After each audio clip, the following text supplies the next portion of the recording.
Hello दोस्तों, welcome to my channel. आपका इस चैनल में स्वागत है। आज हम लोग जो है जीके जीएस का पोर्शन देखने वाले हैं और इसमें भारत के संविधान यानी कि सामाजिक अध्ययन को आज हम लोग जो है पढ़ने वाले हैं, जिसमें भारत का संविधान को हम लोग चैप्टर को जो है पढ़ने वाले हैं।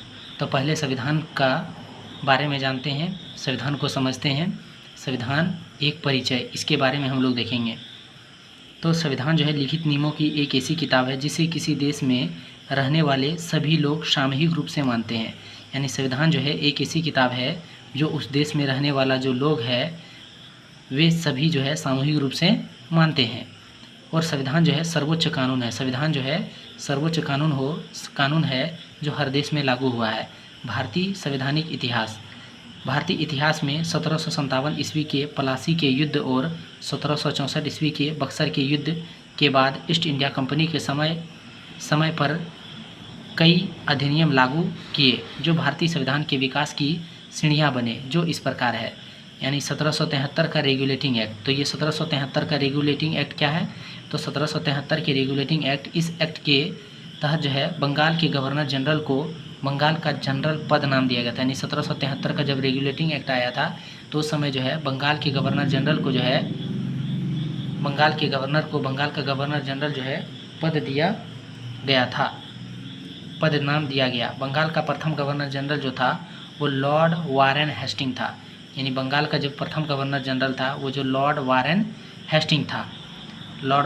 हेस्टिंग था। इस एक्ट के तहत जो है कोलकाता में 1774 में उच्चतम न्यायालय की स्थापना यानी हाई कोर्ट की स्थापना किया गया था।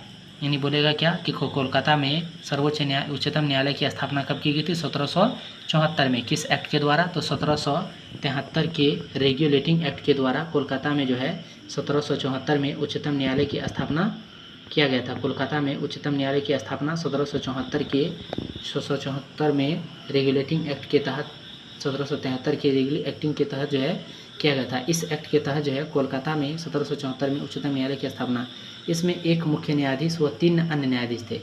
जो प्रथम मुख्य न्यायाधीश थे उसका नाम था सर एलिजाह इम्पे थे। यानी इसमें जो प्रमुख मुख्य न्यायाधीश थे उसका नाम था सर एलिजाह इम्पे थे। उसके बाद है 1784 का पिट्स इंडिया एक्ट। 1784 का पिट्स इंडिया एक्ट, इस एक्ट के तहत जो है द्वैत शासन यानी दोहरा शासन का प्रारंभ हुआ था। बोर्ड ऑफ डायरेक्टर को जो है व्यापारिक मामले में बदल दिया गया था और बोर्ड ऑफ कंट्रोलर को राजनीतिक मामले में बदल गया था। बोर्ड ऑफ डायरेक्टर को व्यापारिक मामले में और बोर्ड ऑफ कंट्रोल को राजनीतिक मामले में बदल दिया गया था। उसके बाद है 1813 ईस्वी का चार्टर एक्ट। इस चार्टर एक्ट द्वारा पहली बार ईसाई मिशनरियों को भारत में धर्म प्रचारक की अनुज्ञा दी गई थी। यानी ईसाई मिशनरियों को जो है भारत में प्रथम बार धर्म प्रचार की आज्ञा दी गई थी 1813 के चार्टर एक्ट के द्वारा। कंपनी के जो है व्यापारिक अधिकारी को समाप्त कर सभी ब्रिटिश जनों को व्यापार का अधिकार प्रदान कर दिया गया था, किंतु चीन के साथ व्यापार और चाय के व्यापार के एकाधिकार को बनाए रखा गया था। भारतीयों को शिक्षा का प्रतिवर्ष 1 लाख रुपये खर्च करने का उपबंध बंद किया गया। स्थानीय स्वायत्ताशी संस्थाओं को जो है कारारोपण का अधिकार दिया गया। इस राज्यलेख द्वारा कोलकाता, बम्बई और मद्रास सरकारों द्वारा निर्मित विधियों का ब्रिटिश संसद द्वारा अनुमोदन अनिवार्य कर दिया गया। ब्रिटिश साम्राज्य की स्वीकृति से कंपनी को गवर्नर जनरल, गवर्नर्स तथा प्रधान सेनापतियों की अनुमति का अधिकार दिया गया था। उसके बाद है 1833 ईस्वी का चार्टर एक्ट। यानी बंगाल के गवर्नर जनरल को संपूर्ण भारत का गवर्नर जनरल कब बनाया गया था? तो 1833 के चार्टर एक्ट द्वारा जो है बंगाल के गवर्नर जनरल को संपूर्ण भारत का गवर्नर जनरल, वो बोलेगा संपूर्ण भारत का प्रथम गवर्नर जनरल कौन था? तो लॉर्ड विलियम बेंटिंक। यानी संपूर्ण भारत का प्रथम गवर्नर जनरल कौन था? तो लॉर्ड विलियम बेंटिंक। इस एक्ट के परिणाम स्वरूप प्रथम विधि आयोग की स्थापना किया गया था। यानी इस एक्ट के तहत जो है प्रथम विधि आयोग की स्थापना किस एक्ट के तहत? तो 1833 का चार्टर एक्ट के तहत। 1833 के चार्टर एक्ट के तहत बंगाल के गवर्नर जनरल को संपूर्ण भारत का गवर्नर जनरल बनाया गया था। इसके जो है प्रथम governor general lord William Bentinck थे। इसके प्रथम governor general lord William Bentinck थे।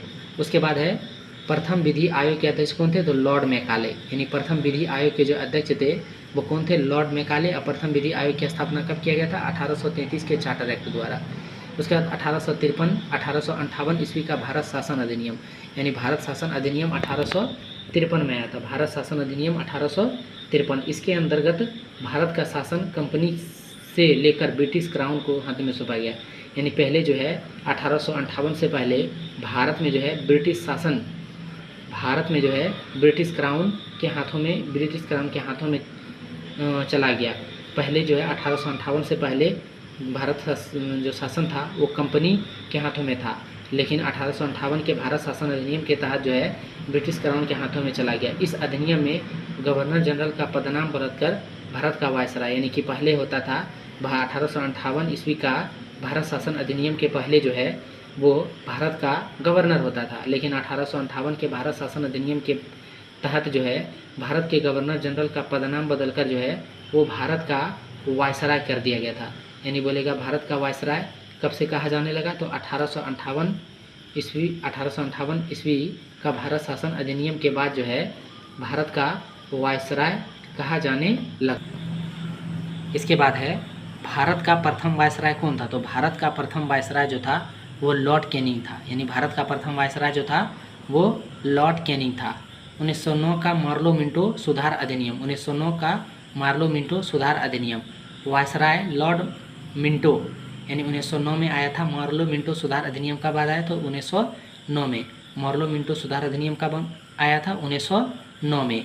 तो मार्लो अलग था और मिंटो अलग था। तो मार्लो जो था वो भारत का सचिव था, यानी लॉर्ड मार्लो जो था वो भारत का सचिव था, और मिंटो जो था वो भारत का जो था वो वायसराय था। यानी वायसराय लॉर्ड मिंटो और मार्लो जो था वो सचिव था। इस एक्ट द्वारा जो है सांप्रदायिक प्रतिनिधित्व का आरंभ हुआ था। मुसलमानों के लिए पृथक निर्वाचन